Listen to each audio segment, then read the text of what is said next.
लोग रफड़ पाने नहीं आए थे।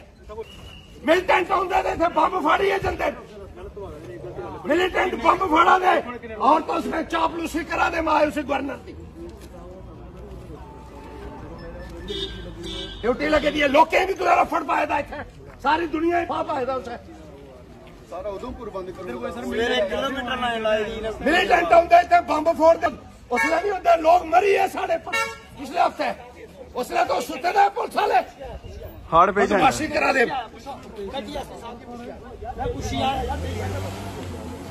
चलिए निकलो, लोगों को कोई परेशानी नहीं होनी चाहिए यहाँ, चाहे गवर्नर हो उसका बाप हो। हेलो चलो निकालो अपनी अपनी गाड़ियां जो है। गवर्नर लोगों की सुरक्षा के लिए है, लोगों को रफड़ डालने के लिए नहीं है। निकालो कटो। पहला सारी दुनिया। आज गवर्नर महोदय का उधमपुर का दौरा था और लोगों के ऊपर बेहिसाब पाबंदियां लगा दी गई। एक तरीके से लोगों को जैसे सूली पे लटका दिया गया हो, तमाम रास्ते बंद कर दिए गए, लोगों की आवाजाही के ऊपर रोक लगा दी गई, वाहनों के आने जाने के ऊपर रोक लगा दी गई और लोगों को अनगिनत परेशानियों का आज सामना करना पड़ा है। लोगों को जोर जबरदस्ती रोका जा रहा था और खास तौर पर जो धार रोड का एरिया है, जो रामनगर की तरफ सड़क जाती है, रौन दमेल से जो यात्री रिट्टी की तरफ, सकून नाला की तरफ जाने वाले थे, सुनाल बसान की तरफ जाने वाले थे, मजालता की तरफ जाने वाले थे, उनके ऊपर पाबंदियां लगा दी गई। बहुत सारे लोग ऐसे भी थे जहां बीमारों को लेकर गाड़ियां जो हैं वो अस्पताल जाना चाहते थे, लेकिन उन गाड़ियों को भी रोक दिया गया और ये कहा गया कि गवर्नर साहब का जब तक प्रोग्राम चलता रहेगा तब तक किसी भी गाड़ी को इजाजत नहीं दी जाएगी। ये बहुत ही अजीबोगरीब एक फैसला जो है वो जिला प्रशासन का भी था और इसमें गवर्नर महोदय की तरफ से भी इस किस्म की हिदायतें दिए जाना कि उस रास्ते के ऊपर कोई नहीं चलेगा जिस रास्ते के ऊपर उनका प्रोग्राम हो रहा हो, ये हमने आज तक नहीं देखा। और ये मुझे लगता है कि एक लोगों की भी एक बहुत बड़ी इंसल्ट जो है करने की कोशिश की गई है। लोग यहाँ के कोई मिलिटेंट नहीं है। गवर्नर साहब, जिला इंतजामिया को मैं ये कहना चाहता हूं कि यहाँ के लोग कोई उग्रवादी नहीं है। ये वही लोग हैं जो देश का झंडा उठाकर चलते रहे हैं और कायदा और कानून का सम्मान करने वाले ये लोग हैं।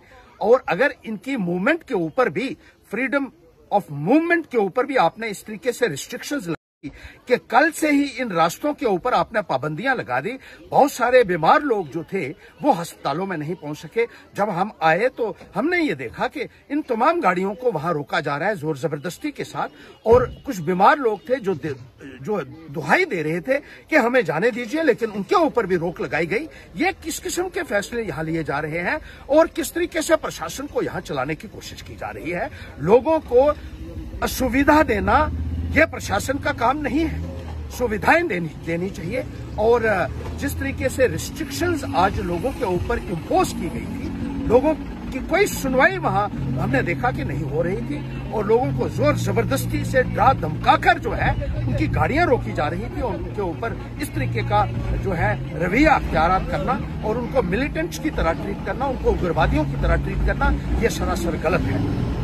इस प्रशासन को ये याद होगा कि चंद दिन पहले यहाँ उधमपुर में ब्लास्ट हुआ था, वहां वो सुरक्षा देने में कामयाब नहीं हुई, लेकिन यहाँ गवर्नर महोदय आते हैं, उनके साथ कम से कम 50 लोग सिक्योरिटी के उनके साथ ही होते हैं। और जहां वो प्रोग्राम कर रहे थे वो तो सारा एक छावनी का इलाका है जहां सेंट्रल फोर्सेस जो है वो हजारों की तादाद में तैनात रहती हैं। उसके बावजूद भी लोगों को इस तरीके से परेशान किया जाना किसी भी तरीके से जस्टिफाई नहीं किया जा सकता है। और लेफ्टिनेंट गवर्नर महोदय से भी मैं ये अपील करूंगा कि ऐसे चापलूस अफसरों के खिलाफ भी जो है वो कार्रवाई की जानी चाहिए जो लोगों को बिला वजह के इस तरीके से परेशान करते हैं, इस तरीके से असुविधा का माहौल बनाते हैं, इस तरीके से इनकन्वीनियंस लोगों के लिए क्रिएट करते हैं। और जो लोगों का आज का जो नुकसान हुआ है कि आधा दिन आज का जो बंद रखी गई है ट्रैफिक और कल भी इसी तरीके से वो पाबंदियां जो लगाई गई थी, ये किसी भी तरीके से जायज नहीं ठहराई जा सकती, जस्टिफाई इनको नहीं किया जा सकता। ये सरासर गलत है और प्रशासन के इस रवैये की मैं कड़े शब्दों में